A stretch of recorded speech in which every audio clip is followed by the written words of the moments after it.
Bienvenidos entonces al seminario número 11 de Fisiología Duodenal y Pancreática de la Unidad Académica número 1 de Fisiología y Biofísica de la Universidad de Buenos Aires. En este segundo segmento hablaremos sobre el páncreas y sus secreciones exócrinas.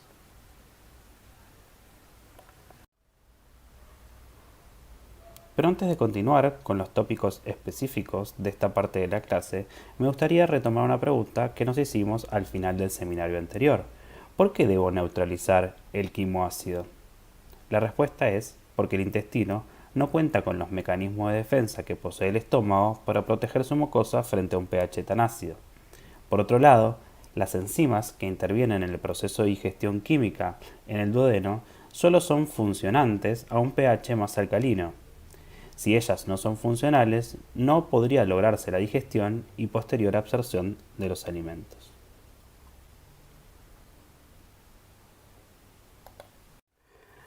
Ahora sí, concentrándonos en el páncreas, podemos decir que se trata de una glándula anexa del tubo digestivo de ubicación retroperitoneal y en estrecha relación con el estómago, el duodeno y la vía biliar. Como ya aprendimos en fisiología endocrina, el páncreas tiene una función endocrina vinculada a la regulación de la glucemia. Esta función es llevada a cabo por los islotes de Langerhans, que secretan hormonas como el glucagón y la insulina para mantener la homeostasis de la glucemia. Sin embargo, casi el 80% del volumen de la glándula pancreática corresponde a su función exócrina. Recuerden tener claro los distintos tipos de secreciones que podemos observar en el organismo. Esta función, que acabamos de comentar, la función exócrina, es llevada a cabo por los acinos pancreáticos cuya función es la secreción de enzimas para la digestión de nutrientes y la regulación del pH duodenal. En esta imagen podemos observar la organización estructural del páncreas exócrino, que está formada por conductos y lóbulos, que a su vez están formados por acinos. Pueden observar que el conducto pancreático principal es el conducto de mayor calibre, el cual empieza a subdividirse y dar origen a el conducto o los conductos interlobares. Estos a su vez van a dar lugar a conductos intralobares que finalmente van a desencadenar o van a desarrollar conductos intercalares que van a desembocar en la luz del acino.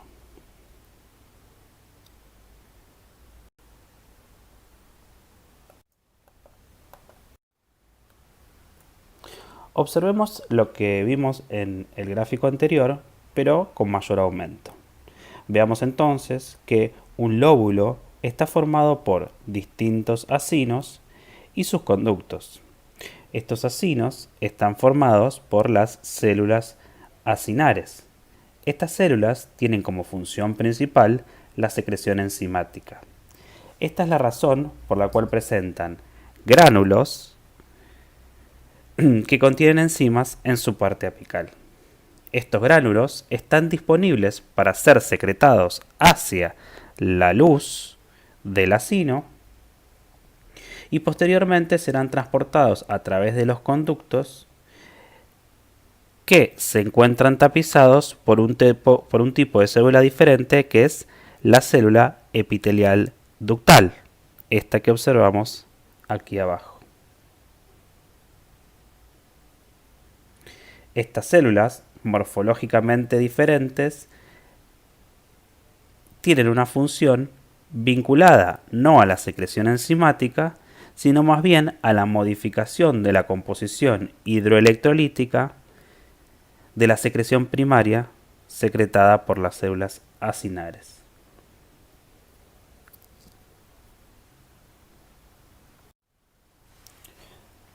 Podemos decir entonces que las secreciones exócrinas del páncreas presentan dos componentes.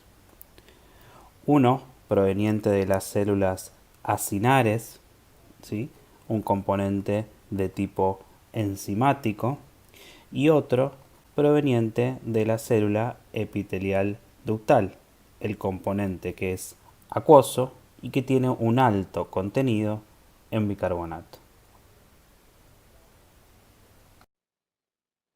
En este cuadro podemos observar las distintas enzimas secretadas por el páncreas que van a intervenir en la digestión de los distintos nutrientes. Las podremos clasificar según el sustrato sobre el cual ejerzan su efecto. Por ejemplo, podemos encontrar las amilasas, que son aquellas enzimas encargadas de la degradación de los hidratos de carbono. La amilasa pancreática, similar a la amilasa salival que habíamos observado en el trabajo práctico anterior, tiene una función de degradación o digestión de las uniones alfa 1,4 entre los hidratos de carbono. Por otro lado, encontramos las proteasas, vinculadas a la digestión de las proteínas. Entre ellas encontraremos dos grupos claros. Por un lado, las endopeptidasas, que degradarán las uniones entre los aminoácidos del interior de una proteína. Por otro lado, las exopeptidasas, que degradarán las uniones entre los aminoácidos terminales de la proteína. En el grupo de las endopeptidasas encontraremos a la tripsina, la quimiotripsina y la elastasa. Y dentro de las exopeptidasas, a las carboxipeptidasas o aminopeptidasas, dependiendo del extremo del cual estemos hablando. Por otro lado, también puede haber algunas enzimas que no tienen función digestiva, sino que regulan a las anteriores, por ejemplo, el inhibidor de la tripsina. Cuando el sustrato son los lípidos, podemos encontrar a la lipasa, que básicamente interviene en la digestión de los triglicéridos, degradando la unión entre el glicerol y los ácidos grasos, la colipasa, que es un cofactor de la anterior, la fosfolipasa A2, que va a degradar a los fosfolípidos, dando origen, por ejemplo, a un ácido graso y lisolecitina, y por último la carboxil esteridrolasa, que degradará al colesterol separándolo de su éster. Por último, tanto el ARN como el ADN podrán ser degradados por las nucleasas, ¿sí? En ese caso serán ribonucleasas o desoxirribonucleasas. Las proteasas son sintetizadas por el páncreas en forma de proenzimas o zimógenos. Esto se debe a que si estas enzimas fueran secretadas hacia la luz de los conductos pancreáticos en forma activa, podrían digerir las proteínas estructurales del páncreas, produciendo una degradación del mismo y posterior inflamación. Esta situación se observa en las pancreatitis agudas. Como pueden ver en el gráfico, estas enzimas se secretan hacia los conductos pancreáticos en forma inactiva, esto es, en forma de tripsinógeno, quimotripsinógeno, proelastasa y procarboxipeptidasas. Todas estas proteasas inactivas requieren de su activación en la luz duodenal. Este proceso es llevado a cabo por la tripsina. Sin embargo, la tripsina también es liberada en forma de zimógeno. Una vez que el tripsinógeno llega a la luz duodenal, en el ribete en cepillo del enterocito existe una enzima que tiene la capacidad de convertir al tripsinógeno en tripsina. Esta enzima es la enteroquinasa. Una vez que la tripsina se encuentra activada, entonces va a poder activar al resto de las proteasas, incluso al resto del tripsinógeno que aún esté en forma de zimógeno. De esta manera, la única forma de que estas proenzimas sean activadas es frente a su llegada a la luz duodenal. Pueden observar que no encontramos dentro de estas proenzimas a la amilasa y a la mayoría de las enzimas lipolíticas secretadas por el páncreas, ya que éstas se liberan en forma activa. Sin embargo, la fosfolipasa A2 sí se libera como una proenzima y requiere de la tripsina para ser activada a fosfolipasa A2. Es probable que esto esté en relación a que los fosfolípidos también forman parte de la estructura celular, con lo cual liberar esta enzima en forma activa podría poner en riesgo la integridad estructural del páncreas.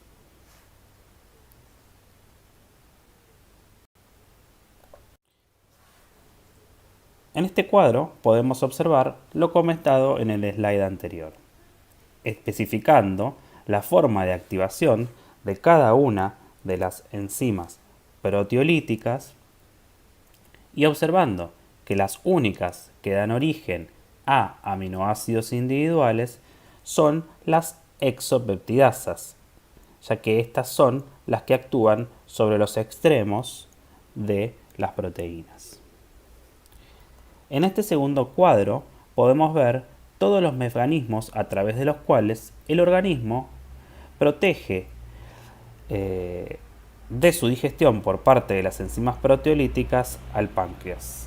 Entre estos mecanismos encontramos la liberación de las proteasas en forma de proenzimas, la limitación de la interacción de las proteasas con estructuras celulares a través del almacenamiento en gránulos, la secreción concomitante de inhibidores de las proteasas para bloquear su activación prematura, la inactivación de las proteasas a un pH bajo y por último la secreción de proteasas por parte del páncreas que no intervienen en la digestión de alimentos, pero que sí degradan a las mismas proteasas activas, limitando su actividad.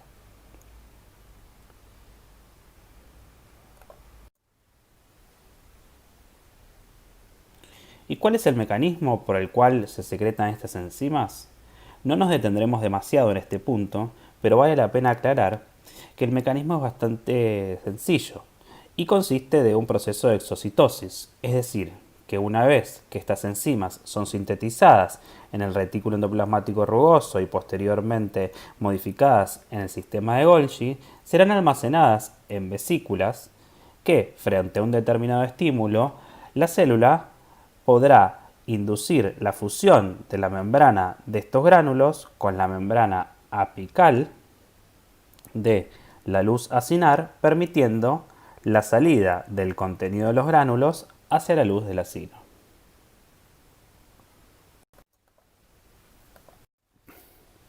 Además de secretar enzimas, la célula acinar secreta un fluido isotónico similar al plasma.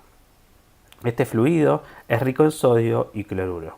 Es importante que tengan en cuenta que seguimos hablando de la célula acinar pancreática.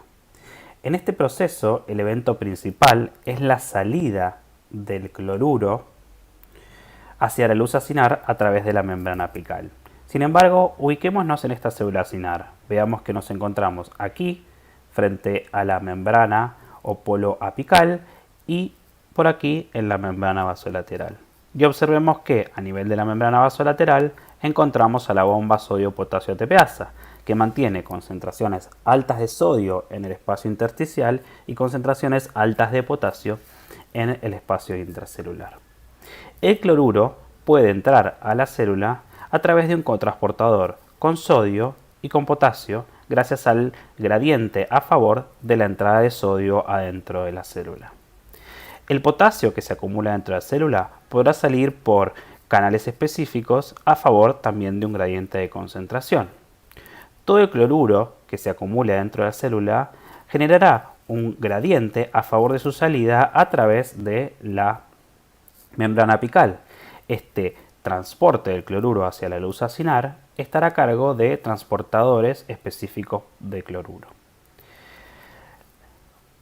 Esta acumulación del cloruro en la luz acinar vuelve el voltaje transepitelial más negativo. Esto va a permitir la salida o el transporte de sodio desde el espacio intersticial hacia la luz canalicular a favor de un gradiente. Por otro lado, todo lo anterior se produce por vía paracelular. La acumulación de estos iones dentro de la luz acinar también va a producir un desplazamiento del agua desde el intersticio hacia la luz acinar, tanto por vía paracelular como por vía transcelular.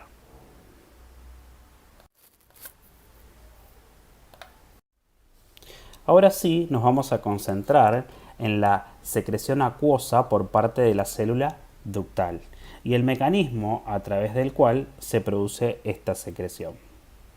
Para eso tenemos que comprender que la secreción de bicarbonato a nivel de la membrana apical de la célula ductal se produce a través de un intercambiador entre bicarbonato y cloruro y probablemente también a través de transportadores conocidos para el cloruro, pero que también podrían ser transportadores para el bicarbonato. Estos transportadores son el regulador de la conductancia transmembrana de la fibrosis quística y el canal de cloruro activado por calcio. Probablemente estos dos canales les resulten familiares porque hablamos de ellos en el trabajo práctico de secreción salival. Una vez comprendido esto, tenemos que conocer cuál es el origen de este bicarbonato que la célula puede liberar hacia la luz canalicular. Ubiquémonos entonces en la membrana vasolateral de esta célula ductal. Encontramos entonces que una de las formas en las cuales este bicarbonato ingresa a la célula ductal es a través de un cotransportador con sodio a favor, utilizando el gradiente de sodio a favor para el ingreso adentro de la célula. Pero también el bicarbonato puede generarse adentro de la célula, producto del metabolismo de la célula o por el pasaje de dióxido de carbono a través de la membrana hacia la luz, hacia el interior de la célula. ¿Sí? Este dióxido de carbono junto con agua, por acción de la anhidrasa carbónica, puede dar origen a un bicarbonato. Este bicarbonato será el que saldrá hacia la luz ductal. Sin embargo, producto de la acción de la anhidrasa carbónica, también se producirá un protón. Este protón podrá salir de la célula en intercambio con sodio o también a través de una bomba de protones que consume ATP, pero que desplaza ese protón hacia afuera de la célula. También en la membrana vasolateral vamos a encontrar a la bomba sodio-potasio y también a canales de potasio que desplazan este ion a favor de un gradiente de concentración hacia afuera de la célula. Todos estos mecanismos se ponen en juego para lograr la salida del bicarbonato hacia afuera de la célula ductal y hacia la luz ductal. Todo este proceso se encuentra regulado principalmente por una hormona denominada secretina, cuyo mecanismo de acción es el siguiente. La secretina presenta receptores de membrana a nivel de la membrana vasolateral de la célula ductal. Estos receptores están acoplados a una proteína GS que produce un aumento del AMP cíclico y un estímulo de una proteína quinasa A. Esto lleva a un aumento de la expresión de canales de cloruro sobre la membrana apical de la célula ductal, permitiendo la salida de cloruro y de bicarbonato hacia la luz ductal. Por otro lado, esto promueve el intercambio, habiendo disponible cloruro en la luz ductal, promueve el intercambio a través del intercambiador específico para el bicarbonato. Este mismo gradiente negativo, esta acumulación de cloruro y bicarbonato dentro de la luz ductal, también produce un gradiente a favor de la salida de sodio hacia la luz ductal y también un desplazamiento de agua hacia la luz ductal a través de la vía paracelular y también a través de la vía transcelular.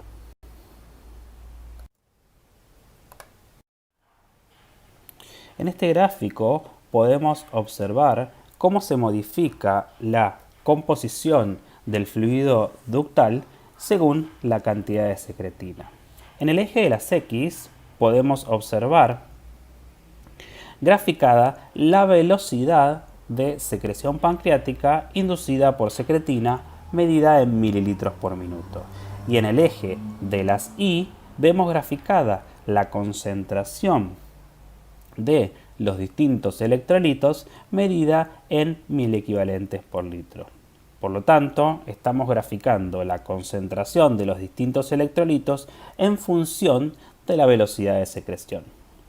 Podemos ver este gráfico como el sodio y el potasio mantienen sus concentraciones constantes a pesar de las modificaciones en las velocidades de secreción pancreática. Sin embargo, podemos ver cómo a medida que aumenta la velocidad de secreción ductal, aumentan las concentraciones de bicarbonato y de manera inversa disminuyen las concentraciones de cloruro en función del aumento de la velocidad. Vamos a retomar al slide anterior para razonar un poco esto.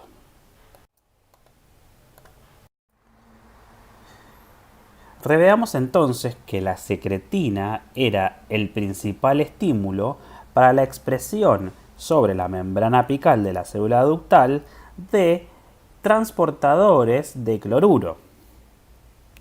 La secretina entonces, al inducir estos transportadores, permite una mayor disponibilidad de cloruro en la luz ductal, que va a ser el que se intercambie con bicarbonato. De esta manera, una mayor concentración de cloruro en la luz ductal va a inducir la salida de bicarbonato. Por lo tanto, el cloro es como el motor para la salida de bicarbonato.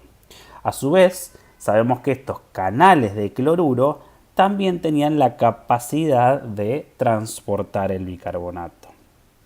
En definitiva, la secretina está estimulando todos los procesos que permiten la salida del bicarbonato hacia la luz ductal, pero también en parte disminuyendo la concentración del cloruro que se intercambia con el bicarbonato.